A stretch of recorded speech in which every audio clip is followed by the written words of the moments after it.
I feel like sometimes we are over-communicate. Over-communicate. Yes, what do you mean by in a over-communicate? relationship? Like, we are thinking about compatibility and changes happening and everything else. Through that change, we're gonna communicate with other person. Oversharing. Being too oversharing, over-communicating, being transparent.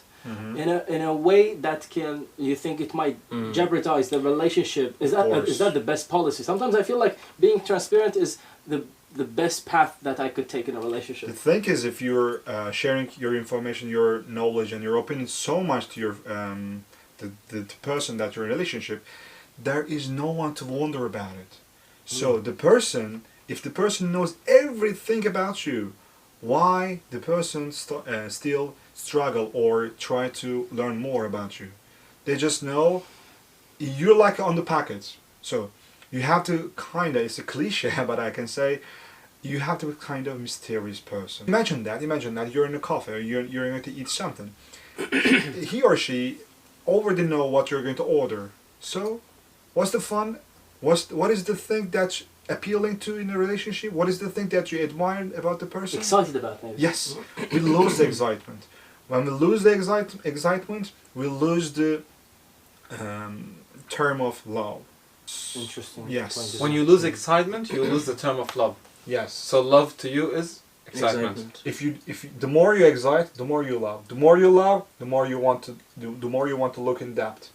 I would agree if we add more element to that. I think this is a suitable time because he said that love equals or love is excitement. Sure. So I think it's different because to me love is not excitement. I also wanted to add that he said that you have to be mysterious in relationship. You are not supposed to show 100% of who you are. Yes.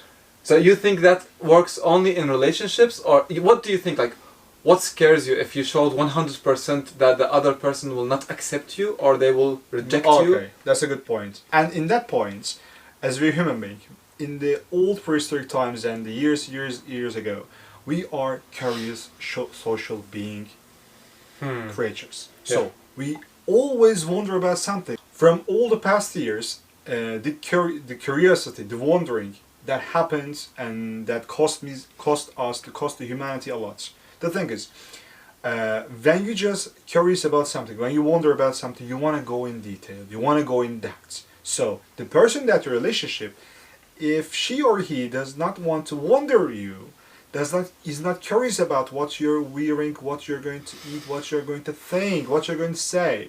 So it means that knowing already a person in front of the persons that you're going to be with means nothing to you, means nothing to new to you. So curious and wondering is the key. If you're not curious about the person, you will not going to want to retain.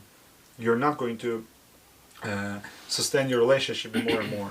You know, I always had this idea of, can a human being 100% trust another human being? What I mean by trusting the other human being is that, can you fully open your heart to someone and let them in to see everything what is inside? Because as he mentioned, and I agree with him by the way, even though sometimes I meet a person and I want to open my heart to him or her, I still don't say everything. I still hold on to some things because we don't trust each other. We call this having your guard up. Yeah, having your guard up, but is it? It's like not completely up, maybe half. Yeah, but because you don't want to drop it down so much because that's the trust. You're gonna be exposed. Exactly, but unfortunately, because of the time that we're living like these days, no one is capable of trusting 100% the other partner. Now I'm speaking about relationships, not friendships. Relationships that 100% you open your heart, she can read your heart, and you can read her heart, and both of you can have this absolute understanding of what's inside of your hearts together. I think that's why when he said that keep something inside, I think this thing inside, if we can take it outside, then it will take the relationship to another level, I believe. But I don't think that Furkan actually meant things that are that deep into your soul.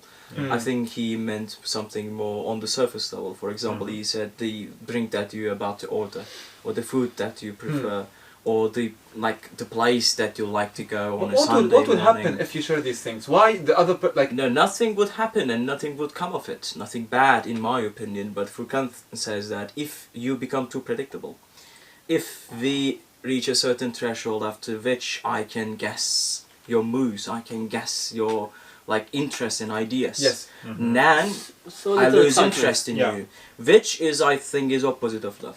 I feel like when you say I don't wanna show this 100, I don't wanna say what kind of food I love or what drinks I want to drink and stuff like that, you're hiding it, right? No, but he doesn't say exactly I'm being mysterious, but we are trying to define love, and so we are thinking about it from our perspective and not what the share other person everything. is doing, and we are reacting to it. So it's not like he is hiding it, but he says, if I see that kind of predictability in the other person, then I lose interest. So we are looking at from our perspective into the other's soul. So our point is losing interest. We are trying to avoid the other person to lose interest in us. What's wrong with saying that I want to eat this, I love eating that, I love drinking this, let's go to that place, that's my favorite. What's wrong with sharing every slight detail with the other person that you love? Nothing is wrong with that. Nothing. I agree with you on the But yeah. when we are not sharing for example, with normal friends or normal relationships, you are not sharing every single slight detail. Why? Because you know that they are not interested in you. Then it's not love. So when you are able, maybe till now, he believes again. This is my opinion. Okay. He believes that you have to be mysterious. You have to not show everything to the other partner, other person. But one day when he meets that person, or that the one that she will break this thing inside of him, that he will absolutely 100% share every single slight detail, then this mysterious glass or whatever it is, it will be broken, and this is what we call true love.